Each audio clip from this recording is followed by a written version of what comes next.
Hi, it's Grant Abbott, your SMSF guru, and I just thought today I'd actually talk about limited recourse borrowing arrangements. Now, for those of you who don't know, that's where an SMSF, self-managed super fund, can actually borrow money in order to buy property or shares. Today, we're going to be talking about shares. Now, the hard thing about it is it's going to be very, very difficult to actually go to a bank and say, hello, I would like to borrow some money in my SMSF to buy shares, but there is a better lender for you, and it may well be yourself.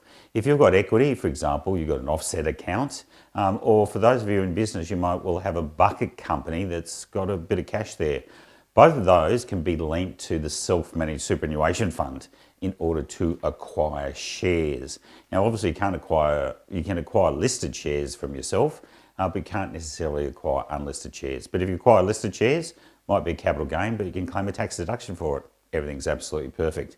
Now, the Commissioner's got a ruling, PCG 2016/5, that says in terms of the borrowing, it can only be for 7 years. More importantly, it can only be for a 50% LVR, or loan to value ratio. And I think the interest rate depends on what time we're borrowing. It's up around about 9%.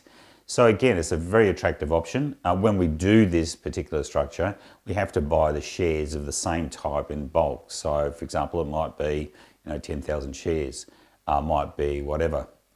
Bitcoin, not sure about that one, but definitely if you need some advice, come and see us. Nush at legalbackoffice.com.au, NUSH at legalbackoffice.com.au, and let me guide you through that process.